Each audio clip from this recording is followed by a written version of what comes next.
The unknown youth earned for a monument to his fame. Story name The Ambitious Guest. Written by Nathaniel Hawthorne, born in 1804 and died 1864. Now, writer's biography. Still ranked after more than a century as one of the foremost short story writers in any language, Hawthorne was born in Salem, Massachusetts, son of a Puritan family that went back to 1630 in America. His father died when the boy was 4. A slight lameness, the result of any injury at baseball, increased the lad's natural solitariness, and he read widely, especially the writers of romances. He was able as a youth to spend a year in the wilderness of Maine. After taking a degree at Bowdoin College in Maine, he passed a dozen years in Salem, a recluse learning his literary art. Vacations he spent vagabonding about New England and New York, where he found settings for many of his best stories. He earned a growing reputation as a contributor to the New England magazine and to The Token, an annual gift book. In 1837, the publication of the first series of Twice Told Tales brought him a wider audience. Thereafter, he worked as editor, historian, and writer of Tales for Children, a wonder book, which was published 1852, and the Tanglewood Tales, which was published 1853, that are still read.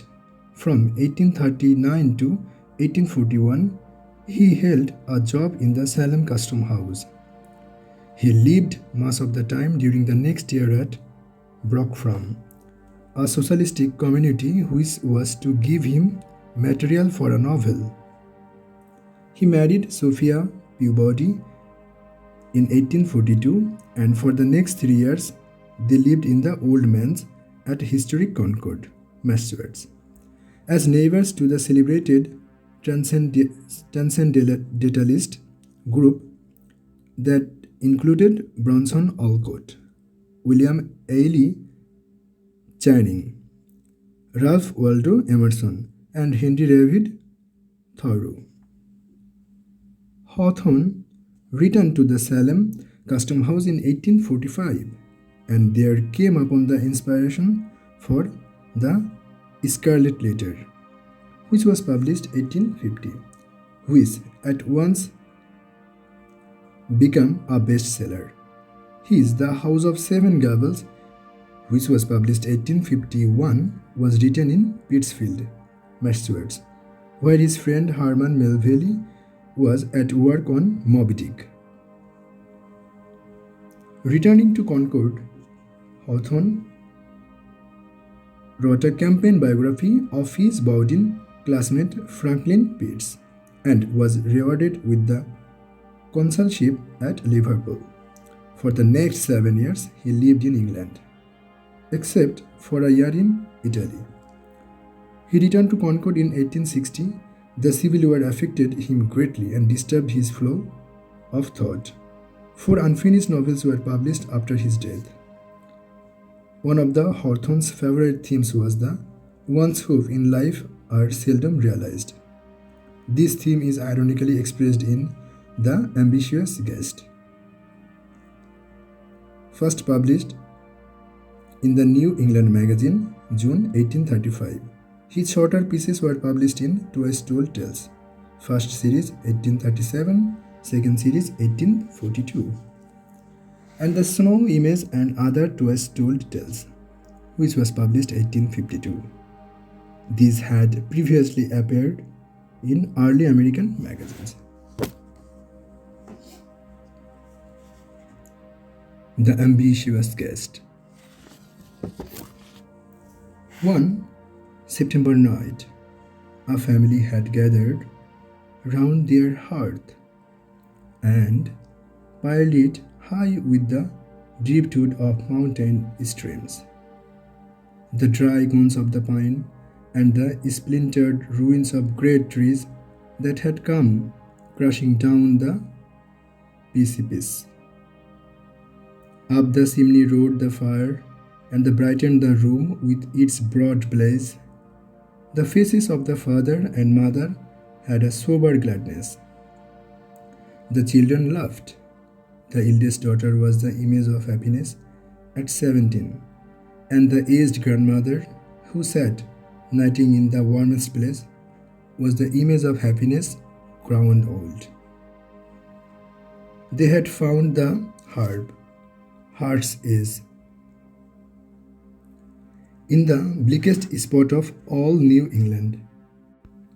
This family were situated in the north of the White Hills, where the wind was sharp throughout the year, and the pitilessly cold in the winter, giving their cottage all its fresh inclemency before it descended on the valley of the Saco. They dwelt in a cold spot and a dangerous one, for a mountain towered above their heads, too so steep that the stones would often rumble down its sides and startle them at midnight. The daughter had just uttered some simple jest that filled them all with mirth, when the wind came through the knob and seemed to pause before their cottage, rattling the door with a sound of wailing and lamentation before it passed into the valley. For a moment, it saddened them, though there was nothing unusual in the tones. But the family were glad again when they perceived that the latch was lifted by some traveler, whose footsteps had been unheard amid the dreary blast which heralded his approach, and wailed as he was entering and went mourning away from the door. Though they dwelt in such a solitude, these people held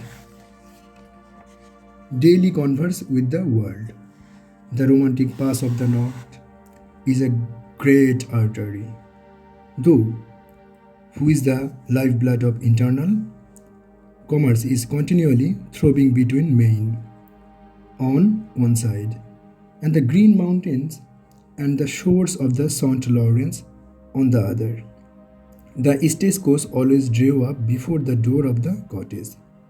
The wayfarer, with no companion but his staff, paused here to exchange a word, that the sense of loneliness might not utterly overcome him ere he could pass through the cleft of the mountain, or reach the first house in the valley, and here the teamster, on his way to Portland Market, would put up for the night, and if a bachelor, might sit an hour beyond the usual bedtime, and steal a kiss from the mountain maid at parting. It was one of those primitive taverns where the traveler pays only for food and lodging, but meets with a homely kindness beyond all price. When the footsteps were heard, therefore, between the outer door and the inner one, the whole family rose up, grandmother, children, and all, as if about to welcome someone who belonged to them and whose fate was linked with theirs. The door was opened by a young man. His face at first wore the melancholy expression, almost despondency, of one who travels a wild and bleak road at nightfall and alone, but soon brightened up when he saw the kindly warmth of his reception. He felt his heart spring forward to meet them all, from the old woman who wiped a chair with her apron, to the little child that held out its arms to him. One glance, and Ismail placed the stranger on a footing of innocent familiarity with the eldest daughter.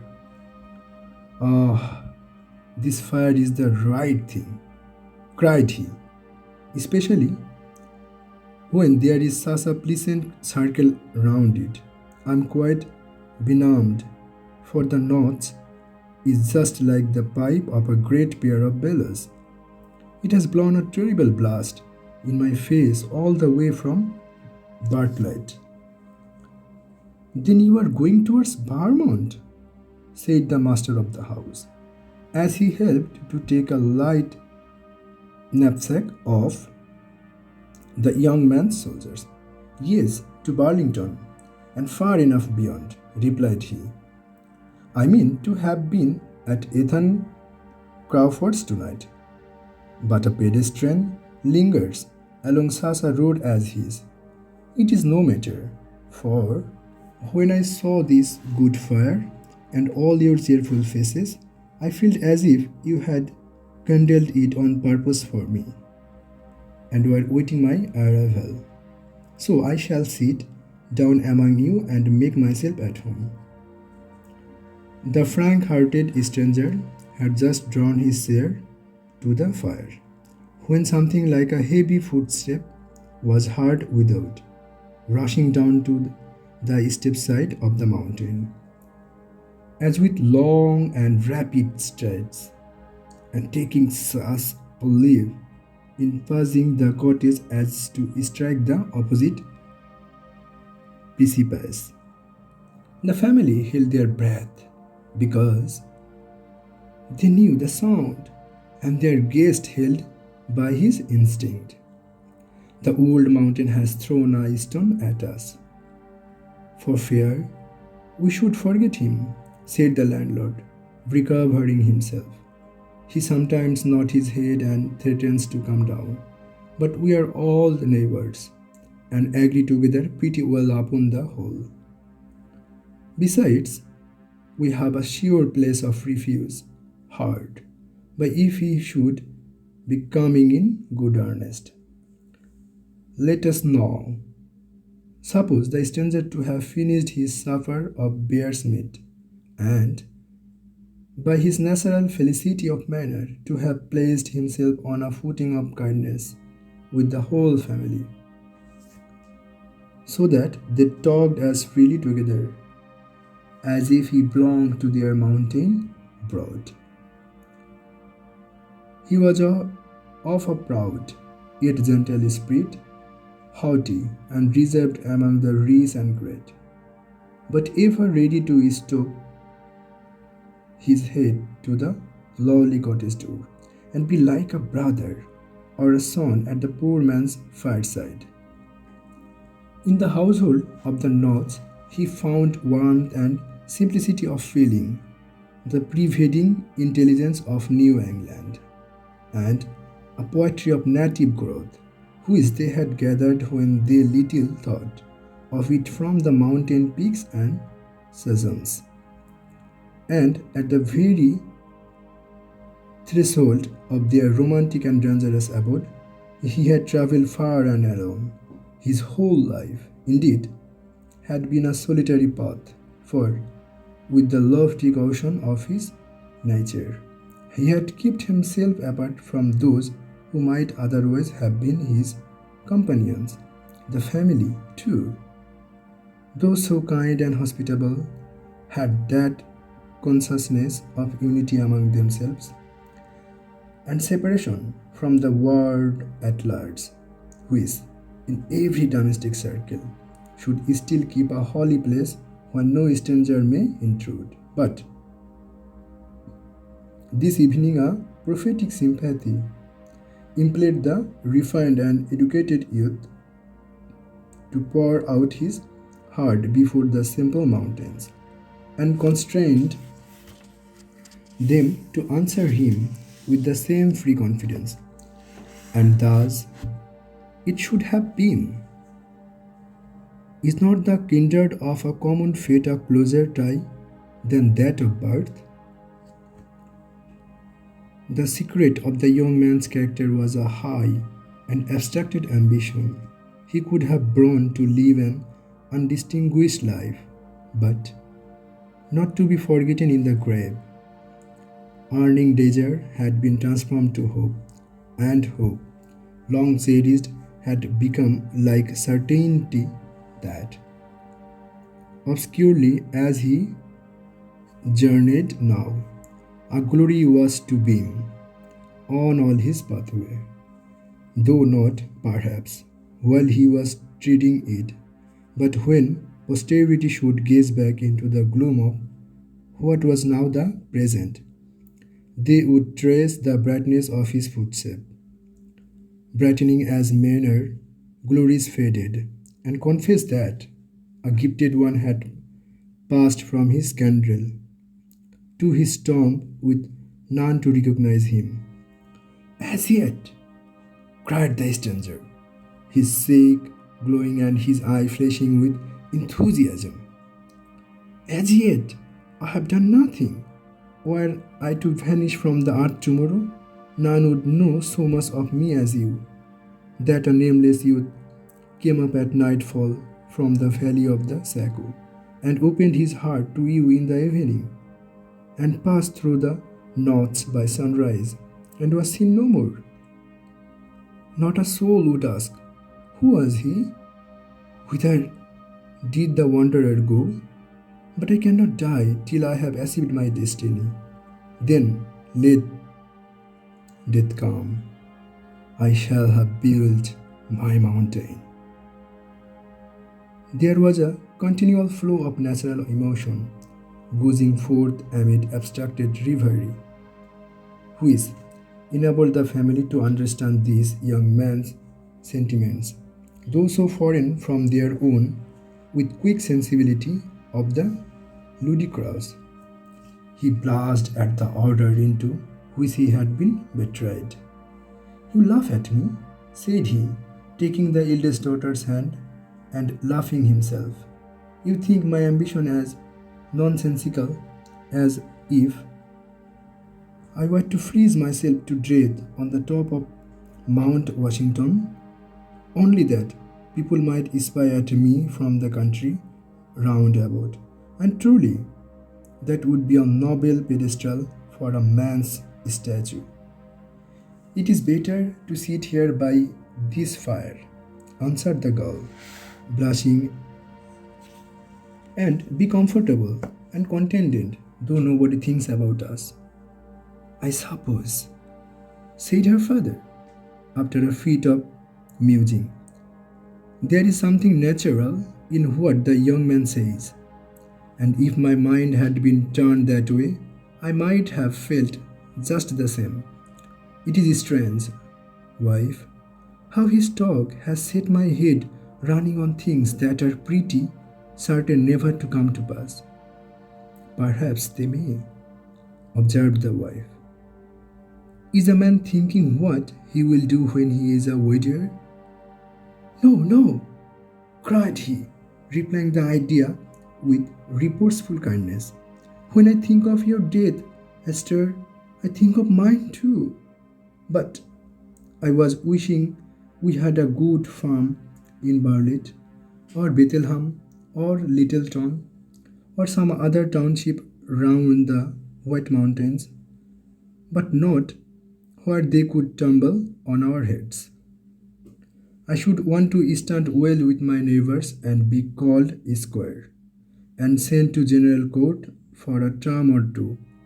For a plain, honest man may do as much good there was a lawyer. And when I should be grown quite an old man, and you an old woman, so as not to be long apart, I might die happy enough in my bed, and leave you all crying around me. A slate gravestone would suit me as well as a marble one, with just my name and age, and a verse of a hymn, and something to let people know that I lived an honest man and died a Christian. There now, exclaimed the stranger. It is our nature to desire a monument be it slate or marble, or a pillar of granite, or a glorious memory in the universal heart of man. We are in a strange way tonight, said the wife, with tears in her eyes. They say it's a sign of something when folks' minds go wandering so. Hark to the children. They listened accordingly. The younger children had been put to bed in another room, but with an open door between, so that they could be heard talking busily among themselves. One and all seemed to have caught in the infections from the fireside circle, and were outfying each other in wild wishes and childish projects of what they would do when they came to be men and women. At length, a little boy, instead of addressing his brothers and sisters, called out to his mother. "I will tell you what I wish, mother," cried he. "I want you and father and grandmam and all of us and the stranger too to start right away and go and take a drink out of the basin of the flume." Nobody could laughing at the child's notion of behaving a warm bed and dragging them from a cheerful fire to visit the basin of the flume, a brook who stumbles over the precipice deep within the knock. The boy had hardly spoken when a wagon rattled along the road and stopped a moment before the door. It appeared to contain 2 or 3 men who were sharing their hearts with the rough chorus of a song, which resounded in broken notes between the cliffs, while the singers hesitated whether to continue their journey or put up here for the night. "Father," said the girl, "they are calling you by name." But the good man doubted whether they had really called him, and was unwilling to show himself too solicitous of gain by inviting people to patronize his house. He therefore did not hurry to the door, and the lash being soon applied, the travelers plunged into the knocked, still singing and laughing, though their music and mirth came back drearily from the heart of the mountain.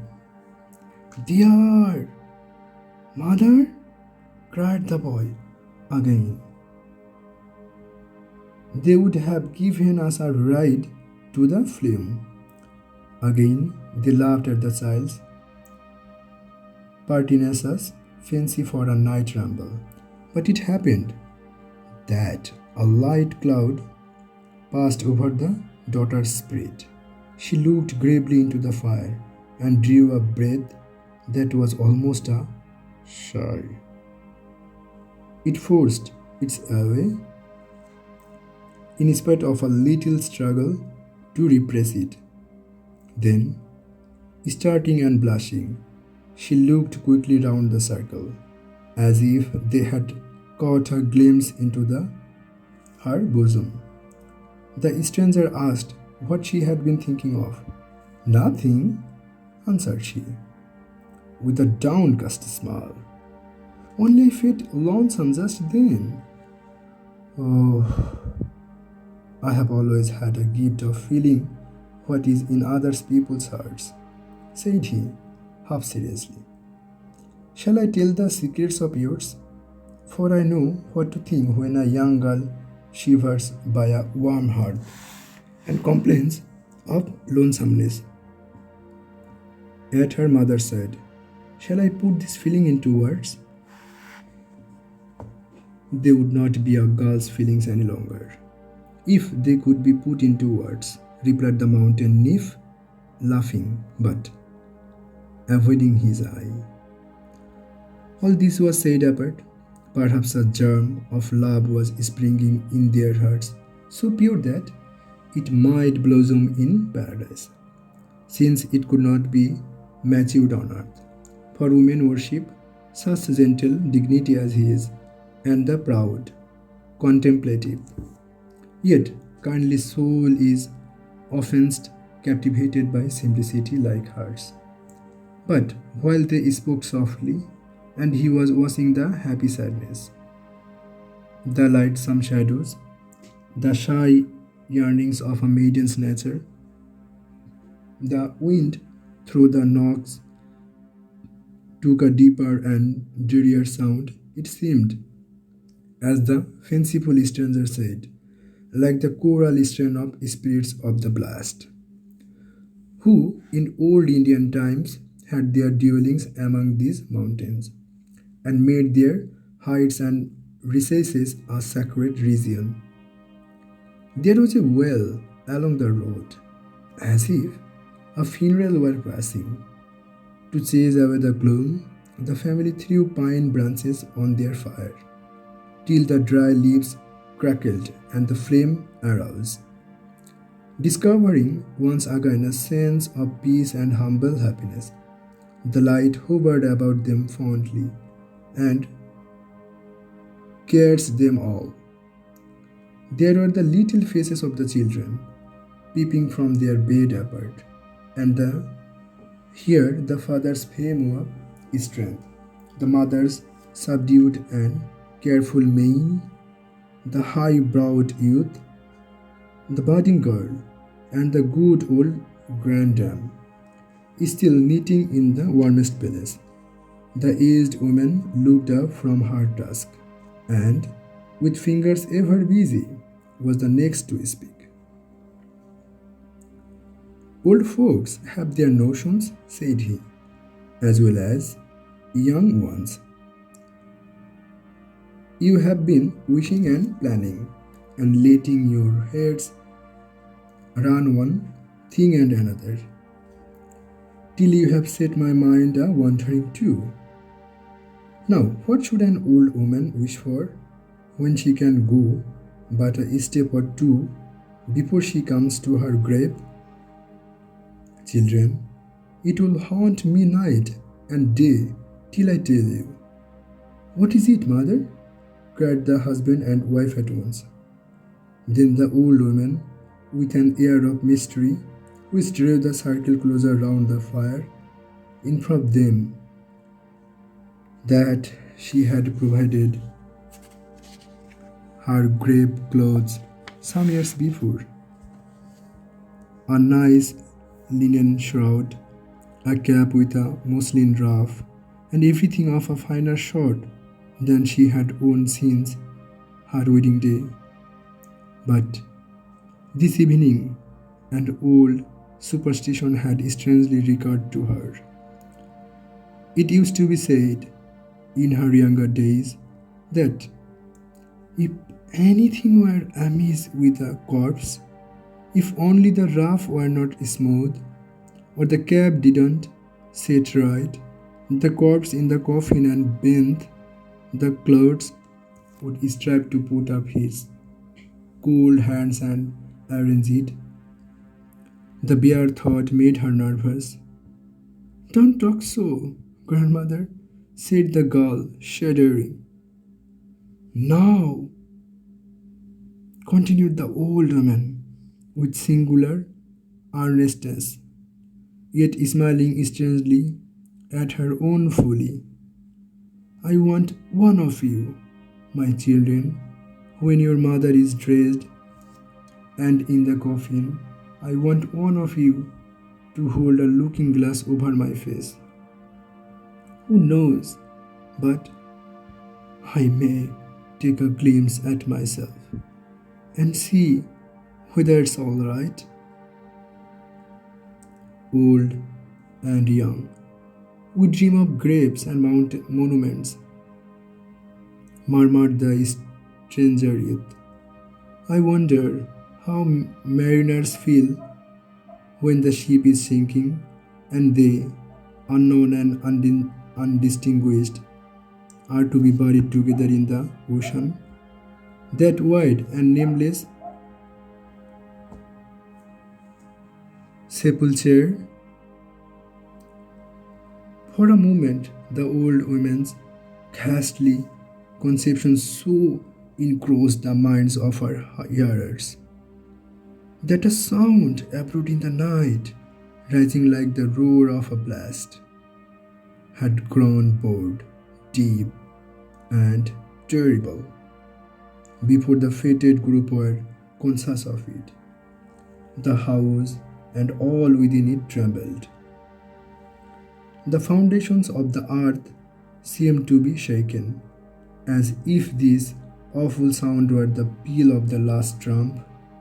Young and old exchanged one wild glance, and remained an instant pale, affrighted, without utterance or power to move. Then the same shriek burst simultaneously from all the lips. The slide! The slide! The simplest words must intimate, but not portray, the unutterable horror of the catastrophe. The victims rushed from their cottage and sought refuge in what they deemed a safer spot, where, in contemplation of such an emergency, a sort of barrier had been reared.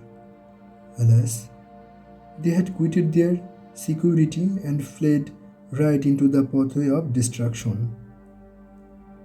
Down came the whole side of the mountain in a cataract of ruin. Just before it reached the house, the stream broke into two branches, shivered, not a window there, but overwhelmed the whole vicinity, blocked up the road, and annihilated everything in its dreadful course. Long ere the thunder of the great slide had ceased to roar among the mountains, the mortal agony had been endured, and the victims were at peace. Their bodies were never found. The next morning, the light smoke was seen stealing from the cottage chimney up the mountain slide. Within, the fire was yet smouldering on the hearth, the chairs in a circle round it, as if the inhabitants had but gone forth to view the devastations of the slide, and would shortly return to thank heaven for their miraculous escape. All had left separate tokens, by which those who had known the family were made to shed a tear for it. Who has not heard their name? The story has been told far and wide, and will forever be a legend of these mountains. Poets have sung their fate. There were circumstances which led some to suppose that a stranger had been received into the cottage on this awful night, and had shared the catastrophe of all its inmates. Others denied that there were sufficient grounds for such a conjecture. Who, for the high-souled youth with his dreaming of earthly immortality, his name and person utterly unknown, his history, his way of life, his plans, a mystery never to be solved, his death and his existence equal the doubt. Whose was the agony of that death moment? Whose was the agony of that death moment? The end.